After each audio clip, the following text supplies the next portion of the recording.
Hello friends, welcome back to Sneha Koodu. ഇന്ന് നമ്മൾ വളരെ ടേസ്റ്റി ആയിട്ടുള്ള ഫിഷ് പിക്കിളാണ് തയ്യാറാക്കാൻ പോകുന്നത്. അപ്പോൾ എങ്ങനെയാണ് ഈ ടേസ്റ്റി ആയിട്ടുള്ള ഫിഷ് പിക്കിൾ തയ്യാറാക്കുന്നതെന്ന് നോക്കാം. ടേസ്റ്റി ആയിട്ടുള്ള ഫിഷ് പിക്കിളാണ് നമ്മളിന്ന് തയ്യാറാക്കാൻ പോകുന്നത്. അതിനായിട്ട് ഞാനിവിടെ 1/2 കിലോ കേര ഫിഷാണ് എടുത്തിരിക്കുന്നത്. ഇതുപോലെ ജസ്റ്റ് ഒന്ന് കട്ട് ചെയ്ത് എടുത്തിട്ടുണ്ട്. ഇനി നമുക്ക് ഈ ഫിഷിലേക്ക് ചേർക്കാനുള്ള കുറച്ച് ഇൻഗ്രീഡിയൻസ് ഒക്കെ ഒന്ന് മിക്സ് ചെയ്തെടുക്കാം.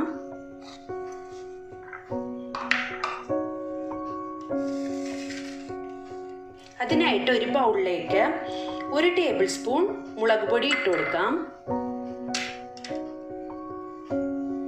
1/4 ടീസ്പൂൺ മഞ്ഞൾപ്പൊടി ചേർക്കാം. 1/4 ടീസ്പൂൺ കായപ്പൊടി ചേർക്കാം. ഒരൽപ്പം ഉലുവപ്പൊടി ചേർക്കാം. ഞാനിത് ഡ്രൈ റോസ്റ്റ് ചെയ്ത് ഒന്ന് പൊടിച്ചെടുത്തതാണ്. ഇനി ഇതിലേക്ക് ആവശ്യത്തിന് ഉപ്പും കൂടി ചേർക്കണം. ഇനി ഇതിലേക്ക് 1/2 ടേബിൾ സ്പൂൺ വിനീഗറും കൂടി ചേർത്ത് കൊടുക്കാം.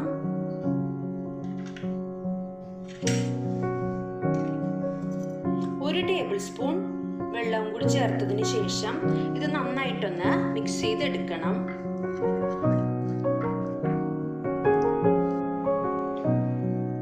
ഫിഷിലേക്ക് ചേർക്കാനുള്ള ഇൻഗ്രീഡിയൻസ് എല്ലാം നന്നായിട്ട് ഇതുപോലെ ഒന്ന് മിക്സ് ചെയ്തെടുത്തിട്ടുണ്ട്. നമ്മൾ പൊടി ഡയറക്റ്റ് ചേർക്കുന്നതിന് പകരം ഇതുപോലെ ഒന്ന് മിക്സ് ചെയ്ത് ചേർക്കുമ്പോഴേക്കും പെട്ടെന്ന് ഫിഷിലേക്ക് പിടിക്കും. ഇനി നമുക്ക് ഈ മിക്സ് ഫിഷിലേക്ക് ഇട്ട് കൊടുക്കാം.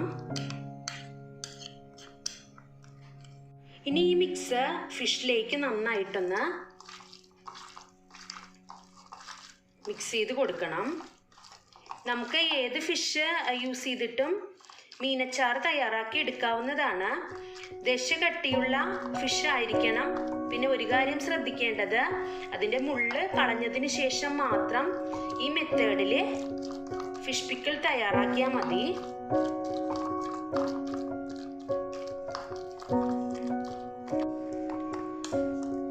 ഇൻഗ്രീഡിയൻസ് എല്ലാം നന്നായിട്ട് മിക്സ് ചെയ്തതിന് ശേഷം 20 മിനിറ്റ് എങ്കിലും ഇതൊന്ന് മാറ്റി വയ്ക്കണം.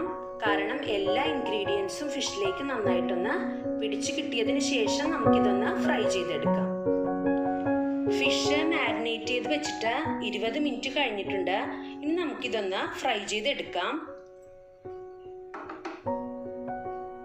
അതിനായിട്ട് ഒരു പാനിലേക്ക് ആവശ്യത്തിന് ഓയിൽ ഒഴിച്ചു കൊടുക്കാം. ഓയിലോ വെളിച്ചെണ്ണയോ എന്ത് വേണമെങ്കിലും യൂസ് ചെയ്യാവുന്നതാണ്. ഫിഷ് ആയതുകൊണ്ട് തന്നെ വെളിച്ചെണ്ണയിൽ ഫ്രൈ ചെയ്യുന്നതായിരിക്കും കുറച്ചും കൂടി ടേസ്റ്റ്. ഞാൻ വെളിച്ചെണ്ണയാണ് യൂസ് ചെയ്തിരിക്കുന്നത്. ഈ ഓയിൽ നന്നായിട്ടൊന്ന് ചൂടാവട്ടെ.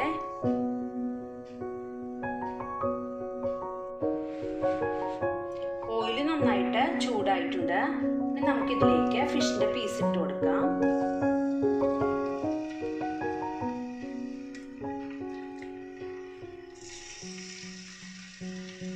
കുറച്ച് ഗ്യാപ്പിട്ട് വെച്ചാൽ മതി, അടുപ്പിച്ച് വെക്കണ്ട. നമ്മുടെ ഫിഷിന്റെ ഫസ്റ്റ് ബാച്ച് ഇട്ട് കൊടുത്തിട്ടുണ്ട്. ഇനി ഇത് 2 സൈഡും നന്നായിട്ട് ഫ്രൈ ചെയ്തെടുക്കണം. ഫിഷിന്റെ ബോട്ടം സൈഡ് ഫ്രൈ ആയിട്ടുണ്ട്. അത് നമുക്ക് തിരിച്ചിട്ട് കൊടുക്കാം.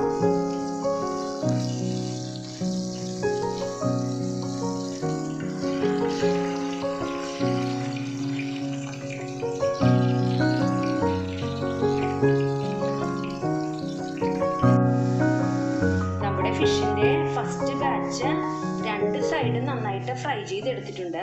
ഇനി നമുക്കിത് ഈ ഓയിലിൽ നിന്ന് ഒരു പ്ലേറ്റിലേക്ക് മാറ്റാം. ഇനി നമുക്ക് അടുത്ത ബാച്ചും കൂടി ഫിഷ് ഇട്ട് കൊടുക്കാം. അതും കൂടി നന്നായിട്ടൊന്ന് ഫ്രൈ ചെയ്തെടുക്കാം.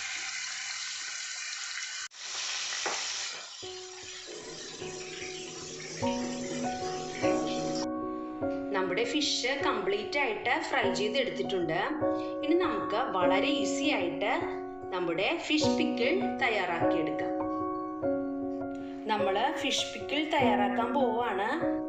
നമ്മൾ ഫിഷ് ഫ്രൈ ചെയ്തെടുത്ത സെയിം ഓയിൽ തന്നെയാണ് ഞാൻ യൂസ് ചെയ്യുന്നത്. അപ്പം അതിലേക്ക് 1 ടീസ്പൂൺ കടുകിട്ട് കൊടുക്കാം. ഇനി ഇതിലേക്ക് ഒരൽപ്പം ഉലുവ കൂടി ചേർത്ത് കൊടുക്കാം. ഉലുവയുടെ അളവ് കൂടി പോകരുത്, കാരണം കയ്പ്പ് വരാൻ ചാൻസ് ഉണ്ട്. അപ്പം നോക്കിയിട്ട് ആവശ്യത്തിന് മാത്രം ചേർക്കണം. ഉലുവയും കടുകും നന്നായിട്ട് പൊട്ടി വന്നിട്ടുണ്ട്. ഈ ടൈമിൽ ഇതിലേക്ക് ഒരു മീഡിയം സൈസ് ഇഞ്ചി ചെറിയ പീസസ് ആയിട്ട് കട്ട് ചെയ്തെടുത്തതാണ്, ഒരു ഫുൾ അല്ലി വെളുത്തുള്ളി അതും ഇതുപോലെ നൈസായിട്ട് അരിഞ്ഞെടുത്തിട്ടുണ്ട്, 5 പച്ചമുളക്. ഇതെല്ലാം കൂടി നമുക്ക് ഇതിലേക്ക് ഇട്ട് കൊടുക്കാം.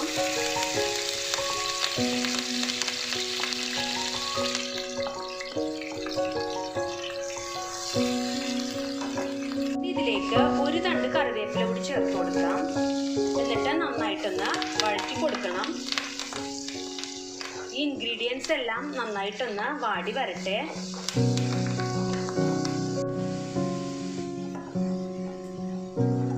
ഇൻഗ്രീഡിയൻസ് എല്ലാം നന്നായിട്ട് വാടി വന്നിട്ടുണ്ട്. ഈ ടൈമിൽ നമ്മൾ ഇതിലേക്ക് ചേർത്ത് കൊടുക്കുന്നത് 2 ടേബിൾ സ്പൂൺ മുളക് പൊടി, 1/4 ടീസ്പൂൺ മഞ്ഞൾപ്പൊടി, 1/4 ടീസ്പൂൺ കായപ്പൊടി, ഒരൽപ്പം മാത്രം ഉലുവപ്പൊടിയും കൂടി ചേർത്ത് ഒരൽപ്പം വെള്ളവും യൂസ് ചെയ്തിട്ട് നന്നായിട്ട് മിക്സ് ചെയ്തെടുത്തതാണ്. ഇതും കൂടി നമുക്ക് ഇതിലേക്ക് ആഡ് ചെയ്ത് കൊടുക്കാം.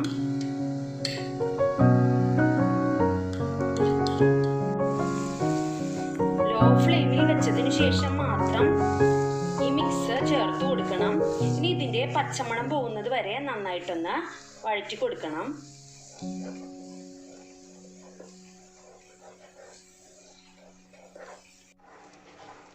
നമ്മൾ ഇതിലേക്ക് ആഡ് ചെയ്ത് കൊടുത്ത മിക്സിന്റെ പച്ചമണം എല്ലാം നന്നായിട്ട് മാറിയിട്ടുണ്ട്. ഇനി ഇതിലേക്ക് 3 ടേബിൾ സ്പൂൺ വിനീഗറും കൂടി ആഡ് ചെയ്ത് കൊടുക്കാം. 1/2 കിലോ ഫിഷ് ആയതുകൊണ്ടാണ് ഞാൻ 3 ടേബിൾ സ്പൂൺ ചേർത്തിരിക്കുന്നത്. കൂടുതൽ പുളി ആവശ്യമാണെങ്കിൽ അതിനനുസരിച്ച് വിനീഗർ ചേർത്ത് കൊടുത്താൽ മതി. ഇനി ഇത് നന്നായിട്ടൊന്ന് തിളച്ച് വരട്ടെ. വിനീഗർ ചേർത്തതിന് ശേഷം നന്നായിട്ട് തിളച്ച് വന്നിട്ടുണ്ട്. ഇനി ഇതിലേക്ക് ആവശ്യത്തിന് ഉപ്പും കൂടി ചേർത്ത് കൊടുക്കണം. നമ്മൾ ഓൾറെഡി ഉപ്പ് ചേർത്താണ് ഫിഷ് ഫ്രൈ ചെയ്തെടുത്തിരിക്കുന്നത്. അപ്പം നോക്കിയിട്ട് ആവശ്യത്തിന് മാത്രം ചേർക്കണം. നന്നായിട്ടൊന്ന് മിക്സ് ചെയ്ത് കൊടുക്കണം. നല്ല ടേസ്റ്റാണ് കേട്ടോ ഈ ഒരു ഫിഷ് പിക്കിൾ കഴിക്കാനായിട്ട്. ഈ ഒരു ഫിഷ് പിക്കിൾ മാത്രം മതി നമുക്ക് വയറ് നിറയെ ചോറ് കഴിക്കാനായിട്ട്. ഇനി നമുക്ക് ഇതിലേക്ക് നമ്മൾ നേരത്തെ ഫ്രൈ ചെയ്ത് വെച്ചിരിക്കുന്ന ഫിഷ് ഇട്ട് കൊടുക്കാം. നന്നായിട്ട് മിക്സ് ചെയ്ത് കൊടുക്കണം.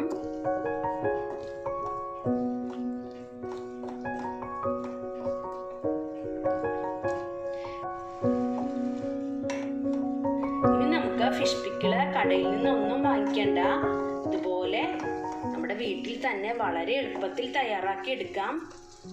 നല്ല ടേസ്റ്റും ആയിരിക്കും. ഫിഷ് ചേർത്തതിന് ശേഷം ഒരു 5 മിനിറ്റും കൂടി എല്ലാ ഇൻഗ്രീഡിയൻസും നന്നായിട്ടൊന്ന് ഫിഷിലേക്ക് പിടിക്കട്ടെ. 5 മിനിറ്റും കൂടി നന്നായിട്ടൊന്ന് തിളച്ച് വന്നിട്ടുണ്ട്. നമുക്ക് ഫ്ലെയിം ഓഫ് ചെയ്യാം. നമ്മുടെ അസാധ്യ ടേസ്റ്റിലുള്ള ഫിഷ് പിക്കിൾ ഇവിടെ റെഡി ആയിട്ടുണ്ട്. നമുക്കിതൊരു സെർവിങ് ബൗളിലേക്ക് മാറ്റാം. നമ്മുടെ വളരെ സ്വാദിഷ്ടമായിട്ടുള്ള ഫിഷ് പിക്കിൾ ഇവിടെ റെഡി ആയിട്ടുണ്ട്. ഈ ഒരു പിക്കിളിനെ കുറിച്ച് എക്സ്പ്ലെയിൻ ചെയ്യാൻ വാക്കുകളില്ല, അത്രക്ക് ടേസ്റ്റിയാണിത്. അപ്പൊ നിങ്ങൾ എല്ലാവരും തീർച്ചയായും ട്രൈ ചെയ്ത് നോക്കണം, ഫീഡ്ബാക്സ് അറിയിക്കണം. Thank you.